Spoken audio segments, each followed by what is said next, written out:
The biggest supporters of teachers are amazing administrators. And today we have two administrators with us who do a fantastic job supporting their teachers.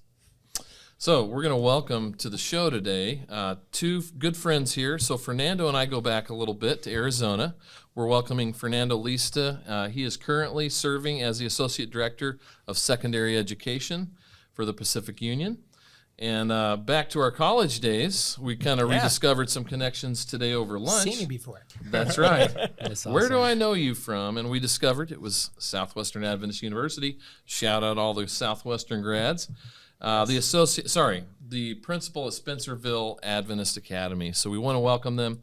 Fernando, let's start with you. Tell us a little bit about yourself. Just share. Yeah, well, thank you so much for having me. And it's been calling for Adventist education has been ever since I've been in high school, something strong in my life, and all dedicated my life to Adventist education, being a teacher, being a principal, being a superintendent, and it's been a journey in ups and downs, and challenges, and seeing God's hand working in some different incredible ways, and it's been a testament to His faithfulness, but it's been very fulfilling.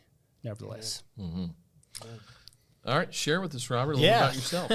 So, Robert Martinez, I stumbled into Adventist education, actually kind of a Jonah experience of doing everything but being a teacher, and God's like, ha-ha. And so, 19 years later, here I am, in administration. I served as a choir director for 16 years, and then went into administration at Spencerville Adventist Academy. I actually studied communication at Southwestern. Mm-hmm. And so that really informed, some of the things I did. Also, I switched into music, but in communication, I actually taught broadcast journalism for 16 years, which is we did film, and very, very similar to what you've done. At your school. I end up running into Robert a few times a year, and every time we meet each other, we get deep into film and stuff, and it's fun. It's fun. So just stumbled into it. Just really love working with kids. I have a deep passion for Adventist education. I think we have such a beautiful system because we're more than just the technology. We're more than just the learning. We have a greater mission. And so these are, the things that we're teaching these kids are the tools that we're using for mission and really furthering, the gospel. And so it's exciting times. We're living in some really interesting times right now in technology. You guys have had lots of conversations about AI, and so I think this is an interesting time for our teachers to really jump into something meaningful and impactful to the world. So, And we're going to dive into all that here in just a few minutes. But before we do that, we're going to just do our get to know you question today. All right, we're here at a conference. It's a lot of people, right? I mean, this one's a little smaller, admittedly. But how do you guys recommend navigating the conference scene? All right, Fernando, back to you. Well, in my case, just make sure you have your NyQuil and your DayQuil if you get sick. Because that's what I'm fighting off right now. But that's why his voice sounds so good right now. I know. I have a radio voice. He's a trooper, though, so we're grateful. It's all good. It just make sure you download the app with, you have all the event schedule in there. Nowadays, we're using technology for that. We have a lot of teachers checking in yesterday and before yesterday, and they actually they didn't know, where's the schedule? We're looking for a hard copy of the schedule. It's like, well, it's the technology era. So you're telling me there's an app I'm not using. Got it. Okay, I'll check out the app. I downloaded the app. Right. You did. For the record, good. I downloaded it. There you go. This is a technology podcast, right? Yes. Right. I think that's what we're talking about, right? Great advice. All right, app. Robert, what's your advice? So I would say, you got to scope out the good eats, It's all about the good eats. We're here in sunny Texas, and, this is it's where I grew up in Texas. I've been in Maryland. Maryland, there's no Mexican restaurants. You're not getting the salsa and the guacamole and the mole. They're not authentic. Not authentic, man. So just scoping out the restaurants, and that's what makes and hanging out with friends. Now I got to ask. So, what's your favorite Mexican restaurant around here? There's a lot. I just discovered Don Chuy's or something like that. Oh, Chuy's. All right, Chuy's. that's right up there for me. So it's good salsa. Great good sauces, guacamole. Enchiladas are great. They had what is the cactus? What is it called? Anyways, it's really good. Like excellent. Nopales. I knew that. Nice. It skipped the name, but yeah. All right. Great Nopales. I'm a vegetarian, and so I mean, come on. Like Solid let's do recommendation. I love it. So we've got app, food. Desmond. It's hard to argue with the food. That's for sure. Coffee. Yeah. Coffee. Yeah. Battery packs. Man, I just always have battery That's packs. great advice. Because your phone will die, your computer will die, as mine is. I'm saying that, but my battery pack's over there. Have your battery pack with you. But yeah, battery packs Absolutely. for sure. Yeah. I got to go people. I mean, it's kind of where you ended, Robert, but it's like, yes. you come to these conventions, get-togethers. If you see people, what a great opportunity to reconnect, but also to make new connections and new relationships. That to me is always so enriching because you hear people's stories, you learn about them, and there's camaraderie in that. You find things that you're struggling with that other people are struggling with. Your group problem solving. By far, my favorite thing to do is just make connections with people and look for them next time. Reconnect, stay connected. Most important thing. Yeah, I agree with that. I mean, I think the best part about going to any convention is the people that you get to continue to collaborate with, and the hallway conversations, and make those connections at those conventions. Yeah. Oh, very good. Well, let's dive into let's unpack the tech. Our discussion today, it's a little different than normal. But today we wanted to start with discussing with these awesome administrators, what are some challenges that you see? And I guess we'll put these together because you probably have challenges and maybe solutions that go with them. We can also separate them. But challenges you see from an EdTech perspective that you've seen or experienced at your schools or other schools, and then awesome solutions that you've seen to those problems. So I don't know if either of you want to go first, but what are some challenges and awesome solutions? I can start on the local level.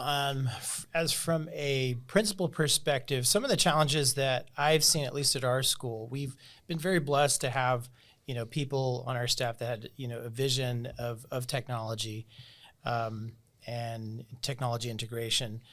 Where we're seeing some of the challenges is that we have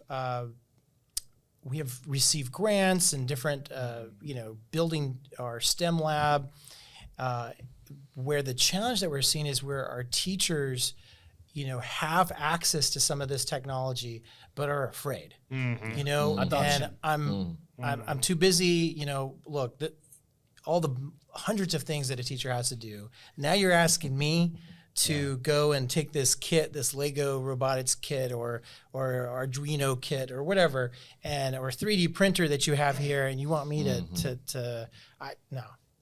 And so that's some of the challenges that I've been seeing is how can we provide the comfort level for teachers to say, hey, wait a minute, I can do this. Like this new laser cutter, it's actually not that hard. And wow, my students are really excited. So how do I get, my teachers really excited about the equipment that we're, able to purchase? Now, and some schools may not be there at that point where we're like, well, how do I purchase this equipment? And that may be some other challenges. But I truly think there are so many resources out there to help schools to purchase that. But as you think about your plan, think about how can we help our teachers to integrate that new technology so that they're successful and they feel good. When they feel good, students will run to the moon and back. Yeah, because I've even seen, I visited some schools that clearly did not have a lot of financial resources, and then all of a sudden you see there's some expensive robotics kit that's there sitting in a corner that they never had the opportunity to use because they didn't have, they got a grant or something and then they didn't have the opportunity to have the training with it. I think that's good when you're purchasing stuff. A few years ago we bought some IPEVA robots, and one of the things I thought was cool with IPEVA, not IPEVA, we love IPEVA, but Sphero robots, and they came with a phone number you could call anytime and support to help you lesson plan. It wasn't just technical support. It was how educational pedagogical support. It came with a big book a curriculum that was very simple, and it came with a person you could just call and be like, hey, help me figure this out. So yeah, thinking of not just you have it, but what do you do with it now? Mm-hmm. Yeah, that's good. So how I know we had at lunch, you were talking about trying to work through some of those issues, but what are some ways that you have found to help solve for that? So, like I said, we're very blessed to have a STEM director at our school, Patty Serrano. Shout out, amazing Patty. So she is so resourceful, and so these are some of the problems that we meet regularly to talk about the challenges of integration, of getting things implemented and buy-in, and so. You're always going to have teachers in your building that are going to be early adapters. Mm-hmm. They're the ones that are going to be interested, and you say, okay, hey, we got this new laser cutter that we got a grant for, and it we're gonna, if anybody's interested after school sometime, come by. And so you're always going to get those teachers that are a little bit interested. And so those are the teachers I think to start investing in and getting them excited, because in turn I think those teachers will get other teachers excited and say, hey, I was a little scared at first.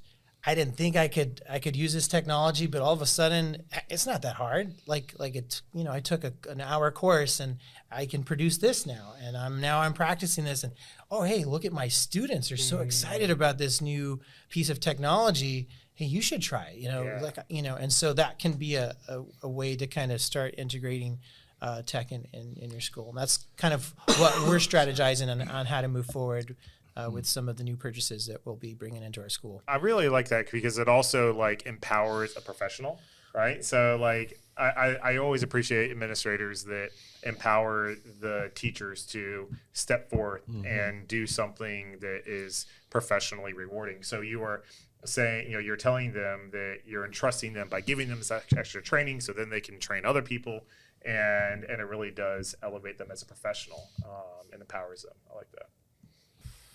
All right, so you're talking about this, Robert, and honestly, I'm like, so many teachers I have heard from, I'm sure you guys have also heard from, like, hey, how did you ever get started in this thing? Pick a thing, whether it's film or, iPads or whatever the thing is you're into. I don't know where to start. I don't know about you guys, but for me, so much of what I learned has been on YouTube. Yes. Yeah. Like, how much of this has been self-driven learning? Yeah. And I think, it's a mindset thing for educators out there. Like, don't be afraid of the thing and think, wow, I need to go to a seminar to learn about this. Not anymore. There's great seminars. We're going to talk about some options out there. But listen, it's as simple as jumping on YouTube, watching people demonstrate it. I'm telling you, most of what I've learned has literally just been from YouTube. So, and I think at the end of the day, it's about practice, right? We get good, you become a good teacher by practicing. And so you can get better at whatever technology, whether it's a laser cutter, whether it's AI, whether it's, whatever technology you're using by practicing, and the more you practice, the better you get. And sometimes you're a lesson or two ahead of your students. But, that's the fun part, I have to chime in on that. Like, there's been times where I've been pioneering something at my school, learning something new, and then I'll teach it, after that. But the best time when I teach it is that first year when I am like a lesson or two ahead, and the students get so excited because I'm learning and I get more excited. And I have to say, you just tell your students, you're just like, hey guys, yeah, I do. Like, I'm learning with you. We're going to learn together. That's awesome. Yeah. You can share that being vulnerable, as a teacher, and say, hey, I'm learning this along with you, but I think this is something that's going to be cool. It's going to help us to, meet the standard or whatever. But I then struggle to capture that passion the next time I teach it, because I'm like, oh, I know how to do this now. And so I got to work, I think, harder then to keep that passion going, because the first time I do it is the most exciting for the students. Yeah. And then you have technology that will help you to teach a concept. Then you have technology that will help the teacher job to be faster or easier or more efficient. So there's several types of technology. We're talking about technology. Yeah. So, it's sometimes this particular app is going to help you, I don't know, work on your lesson plans and get them ready, and you don't have to kind of spend much time on that, and then you can focus on things that matter more. Focusing on your students' performance or helping the students that are struggling or so forth. So, do you have any stories around that of seeing teachers or helping teachers use technology to help on the like teacher side of it rather Yeah. than just the So, side. so one of the things that we do in the Pacific Union is I'm more responsible for the for secondary education, high schools, but I also incorporate with elementary school as well, middle school. But we conduct this professional development for teachers, and in those professional developments, we always highlight some technology component that can be useful for either for teaching a concept or to be utilized in the science class or the STEM class, or for the teacher to utilize them for just improve their teaching overall and things like that. And we ask practitioners from the field, teachers that are already utilizing those things, those pieces of technology, to come and share. And then say, okay, so we have roundtables, we have breakout sessions, and then we have the teachers themselves, like you said, Rob, you talk about how do you implement this technology? How do you convince, how you get the buy-in from the teachers, right? And exactly, you get those early adopters, right? So when other teachers, they hear it from their colleagues, I think the message is much more powerful, and the likelihood of them adopting that technology is higher. I think there's you guys are both talking about the empowering the early adopter teachers who have a passion or they see the potential. I do know there are different areas within the North America division. That's kind of our supervisory body here in North America for the Adventist school teachers out there. Those of you that are in public school, charter school, you're going to have your supervisory bodies. But in our world, there's different territories that empower teachers in different ways. There's technology budgets, some conferences and unions have.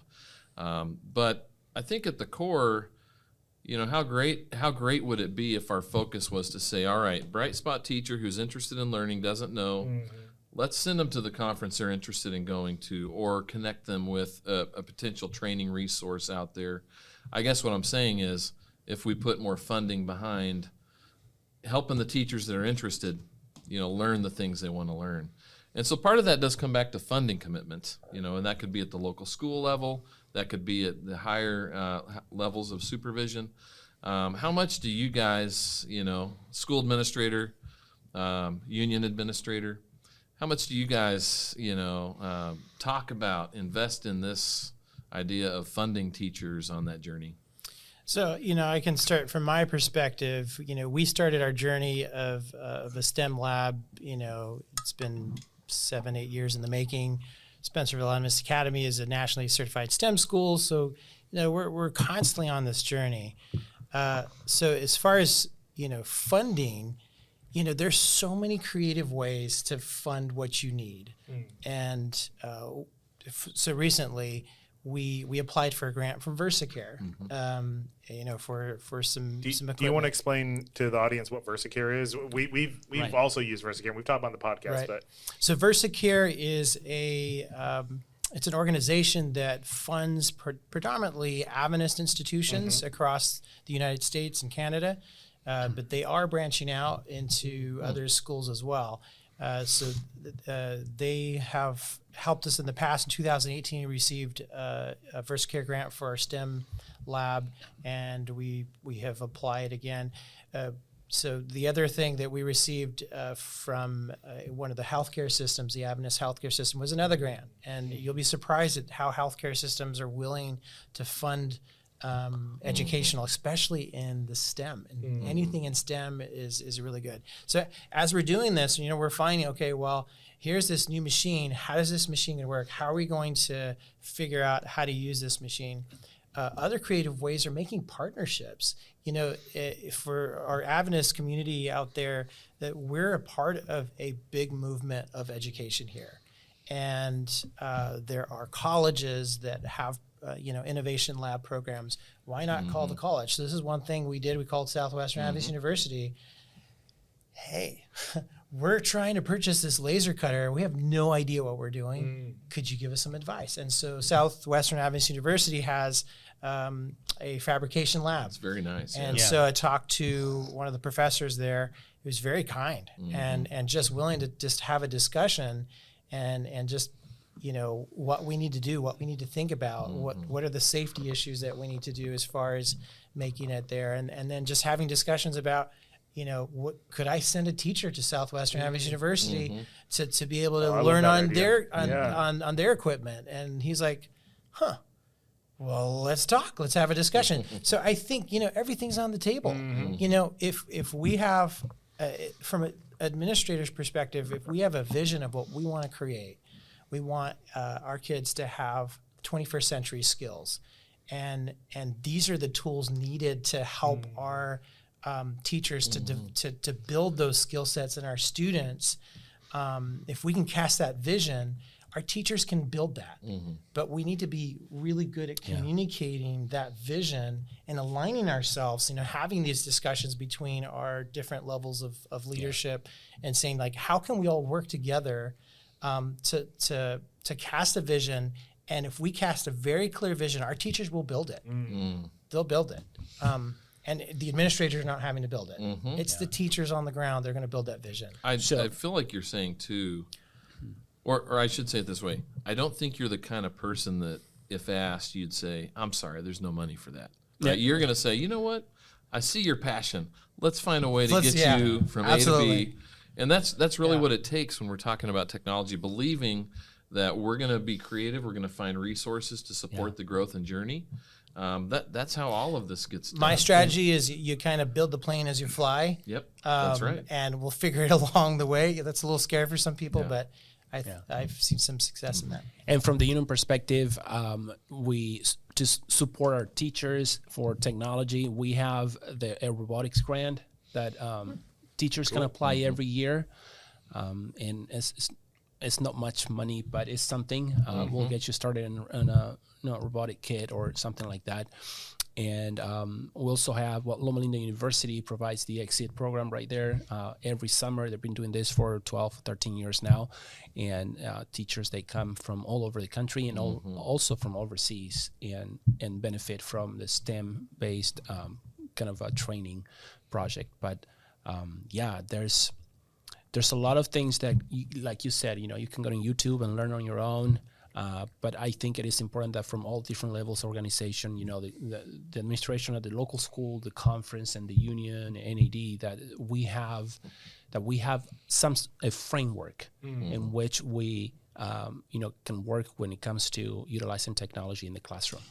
It's funny, we talk about helping our students have like a learner mindset and growth mindset. That's right. But how many educators maybe struggle with that themselves? I mean, hey, it's a challenge. I feel at times I hit that wall, and we'd all love to have it all figured out, but none of what we're pursuing in terms of technology integration is really possible unless you have a growth mindset. That has to be modeled from the teachers out there to the administrators to everybody running support. We're all learning together, and that's something you don't just tell your kids about. You show them. And so I think it's more of a call to action to say, look, we have to have some humility in this and learn together. But that's going to take some financial investment. So it's neat to hear about some of the things you guys are doing, your mindset of we're going to find the money and we're going to build the plane while we're flying it. That's right. That's awesome. Yeah. We might be gliding at some times. That's I true. know. Right? Once that motor gets built, we'll start. I know. Once we get the I'm all about engine. gliding. Robert, off mic, you mentioned Volkswagen's eLab, and you kind of previewed it a little. You want to tell us how you've utilized that and a little bit about that? Yeah, as we were trying to kind of troubleshoot to what to purchase, and my STEM director talked to this eLab that they have, and she's gone to that, and several of our teachers have gone years ago and have played with some of the equipment. Years later, now we have a grant to purchase the equipment, so they're going to need a refresher. So as we were talking on what to get, because there's so many choices, if you go online, it's your brain gets dizzy. Yeah. And so she just called, and they're so helpful. Wanting to help, teachers to feel more comfortable. So you'll be surprised if you start asking questions. There are organizations out there that's their purpose. And so Volkswagen, they're trying to develop in students that hands-on, minds-on, that creativity, the next generation of engineers and innovators, right? Yeah. Elon Musk is now building, the next self-driving cars. So they need to have these type of students with these skill sets. So she called, and they said, hey, this X tool is an easy laser cutter that will help you as beginners get started, because what you don't want is to get something a little bit more complicated and then the teacher's like, Get stuck and then just forget about it. You get stuck in. How many times have we seen that? Right. Those devices being left in the corner of the classroom. Yes. Not to be used. Yes. Exactly. That always breaks my heart when I see a device that never gets used. But had we not asked, we wouldn't have found out that this is something that they have learned, and they're the experts, right, at helping teachers to learn this. So this is something that we're going to get. And one of our grants, we had allocated only $5,000 for it, and this particular model, the X tool that we're looking at, is $10,000 with all of the stands and bells and whistles, the filters that you need for it.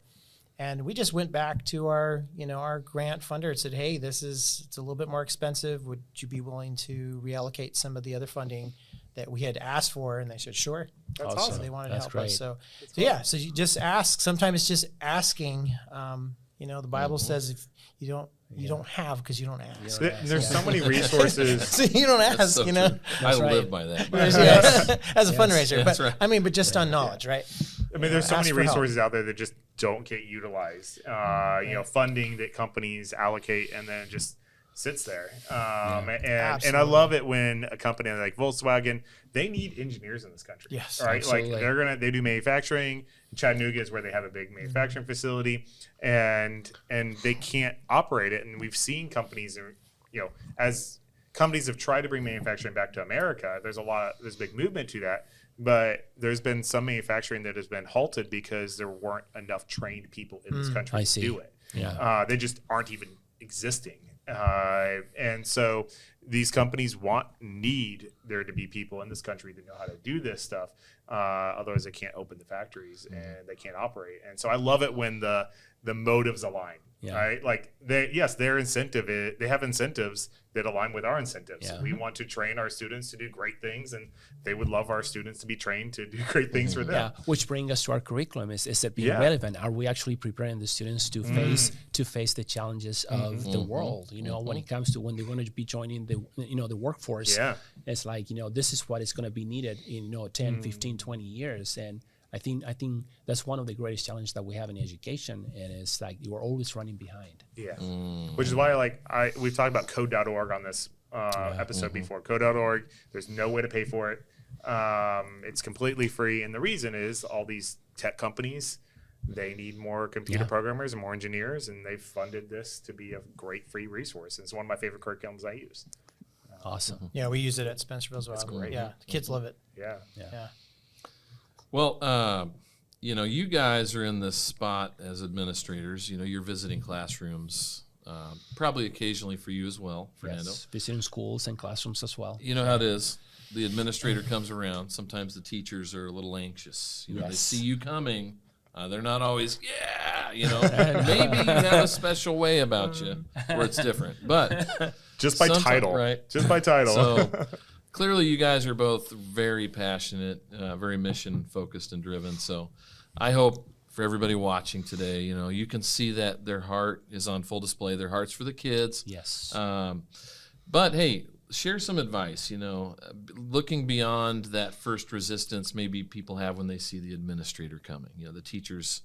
What is your advice for the teachers out there from an administrator, and maybe keeping it in context of education, of technology? Yeah, what I would like to say is, I was in the classroom too. I was there as well. I know the challenges. I know the ministry. I know the passion that you have, and we're coming up because we're partnering with you. We want to support you. Want to support your ministry. Want to empower you to continue to grow and develop professionally, spiritually, and in all different capacities. So because at the end, we're looking for who's going to benefit if we all work together. It's the students. That's our goal. The students are coming through our classrooms. That's the most. We cannot lose focus of that. Sometimes you go higher up in different administration levels, and then there's a tendency to forget about, I'm doing all this work. Why am I doing all this for? It's like, remember, keep in mind, it's the students. The students are coming. And same thing for the teachers. You wouldn't be a teacher if it weren't for the students. We didn't have any students, and then there's not a job for you. Yeah. So just keeping that in mind, that we're just part of the team to help you and support you. We're not coming to criticize you. We're not coming to judge you. We're just coming to support you. Maybe offer some words of advice. Maybe be able to see things from a different perspective and provide you with some feedback. But it always is well-intentional feedback, and it's for your growth, and it's not judgmental. Great, I appreciate that. I think for me, that the collaborative spirit, right? Being, you're in partnership in ministry with teachers. Amen. And if they can see, that your heart is in that partnership, and that you're there to empower them to be the best teachers ever. That's my job. Yeah. My job is not really to be with students. It's to empower those teachers just to be the most amazing teacher they can. And so if I can find the resources, if I can find the training, and if I can be the listening ear to help in that process, if I can be a second pair of eyes that helps a teacher to improve their craft, ultimately it's going to impact students. Amen. And so if a teacher can be excited about what they're doing, if they can see their students excited, hey, we're on the right track. And so, yeah. This was supposed to be advice for teachers, but I feel like this turned out to be great advice for fellow administrators, right? I mean, really. Since we're in this convention, right? All right. Yep. So administrators watching, I mean, you see their heart. This is what it's about. I mean, we're co-ministers together, right? Amen. And sometimes it's easy to slip into boss mode, and some people might have that tendency more than others. But if we just focus on the fact, we're here to support teachers, right? As administrators, that's what we do. That's where our heart should be. And teachers, if you know that, then it makes it a little bit easier to be open-minded to feedback and input that's, like you said, Fernando, this is well-intentioned. This is for their growth and development. Absolutely. And so, it's kind of a two-way stream here. Yeah, and we're trying to learn from previous experiences, right? We don't want trying to reinvent the wheel, but this is the people before you have already walked this road, and they face the same challenges that you are facing currently right now. So that's it. We just want to empower you, provide you with the tools that you need, and positive feedback. And kind of boost your ministry. I think it's easy for teachers and students, or teachers and parents, or teachers and administrators to get to an adversarial relationship. But if we step back, we're all here for the same purpose, right? There's nothing that the end goal is the same for all those groups. We're trying to grow and develop awesome people, right? And I think what Rob said about creating a culture of collaboration, that is so crucial and so important, So you have to build that trust with your team, right? And then when you have that trust, you can be vulnerable. Teachers can be vulnerable. They can come up to you and say, okay, I'm struggling with this. I need help on this, So it's hard. It's hard to recognize when one of your flaws, or be able to recognize one of your challenges, especially with your boss or with your, principal or, superintendent or whatever. But when that spirit of collaboration and trust exists, and then all those things are possible, and then there's massive growth. Amen. I'm sitting here thinking about all these things you guys are saying, and I think we shifted a little bit from we technology. This is really good. Yeah, this is really good. I'm sorry, we got sidetracked here. That's good. It's all relevant. So I'm just kind of pulling some of this together here. What I hear you guys kind of saying is we need early adopters. We need teachers who are willing to take a risk, okay? Teachers out there, you have to be willing to take a risk. And sometimes we think of as administrators as here to evaluate us on how little we fail, right? Yeah. But what we need to shift with that mindset is it's okay to take a risk, taking the lead on whether it's a laser cutter or a robotics effort, and fail, right? Because if we have that growth mindset, we're going to figure out what caused us to fail and try again or learn more. And that concept, though, of being willing to take a risk and fail can be scary, but I think it's so central to what we need and what we want to see from teachers. So, two different perspectives. From the teacher perspective, you want your students to have that growth mindset. And so you try to model it. you try to create the atmosphere for those students to not just say, well, what do I need to get an A, but what do I need to learn and to grow.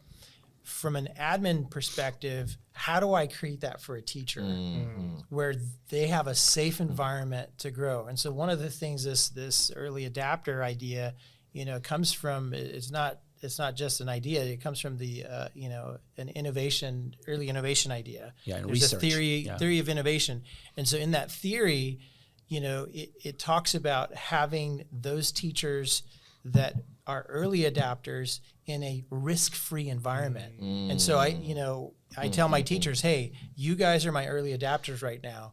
There is no risk on your formal evaluation. great. I'm not Love going to be that. judging you. Yeah. I'm just collaborating with you here because I want you to feel safe to fail, to that's experiment. excellent. That's great. And then as it starts to become more integrated into the school, and you have more adapters, we talked about I have a goal of 80% of my teachers using this laser cutter. That's my goal. I love that right? goal. Right, yeah, it's like, well, I don't know, Robert. I don't know if you can make that happen, but that's my goal, right? And so if I can get 80% of my teachers using it, then we'll start making it, okay, you're going to have a lesson a month or whatever, then we can put a little bit more of the accountability in there. But when it's first integrating, it has to be a risk-free environment. I love Amen. that. That's Yeah, great. it all comes down to that, safe and collaborative environment, in our schools. But couple of things that I've seen schools using and teachers particularly using when it comes to technology is more kind of AI driven right now.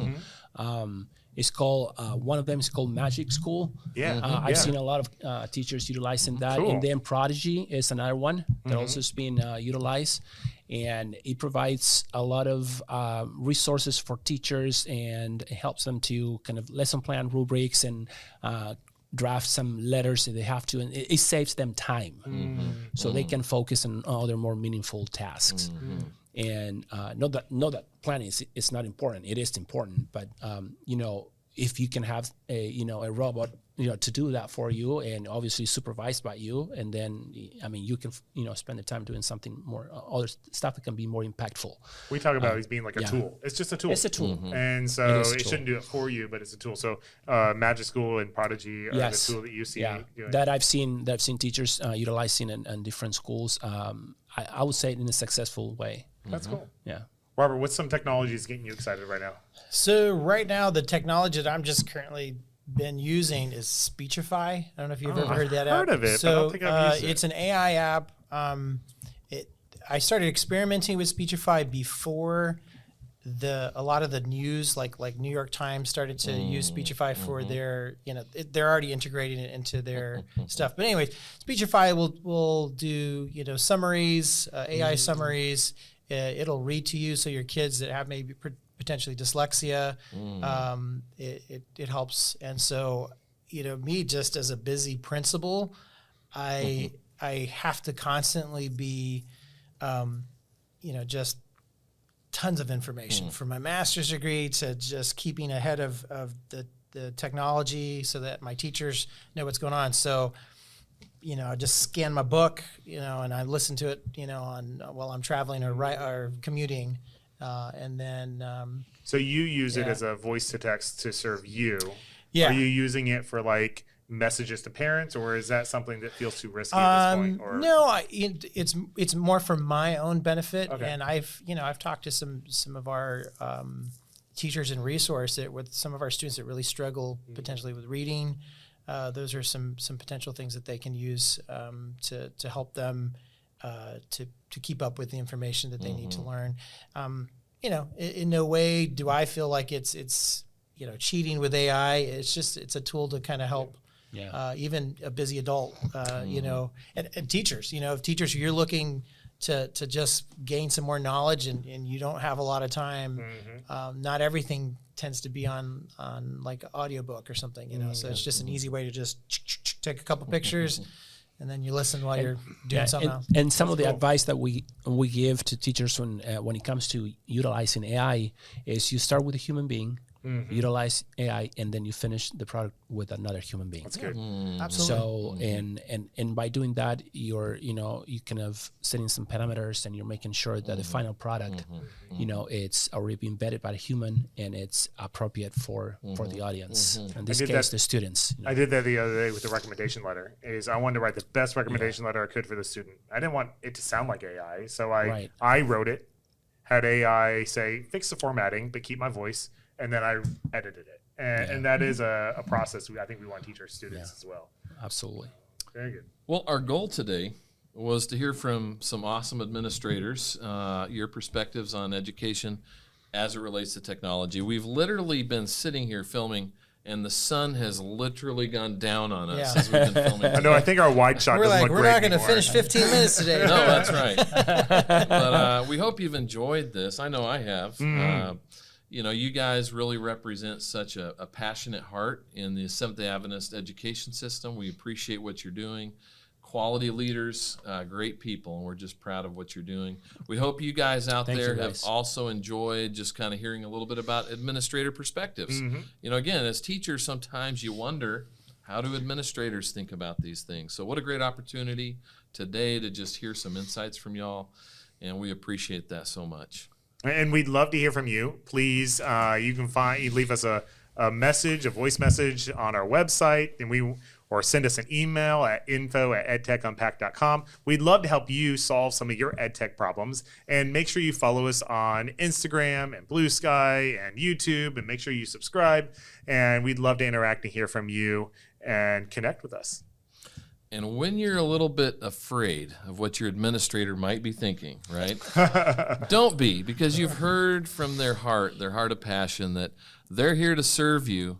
And together as a team, we can do so much more. And that's really what this is about. So Absolutely. We hope you've been blessed by this. Again, we thank you guys for joining us today on this episode. And above all, we just encourage you to not focus so much on the tools and technology, but again, how you can reach every student and build those relationships to truly change their life. Until next time, we thank you for joining us.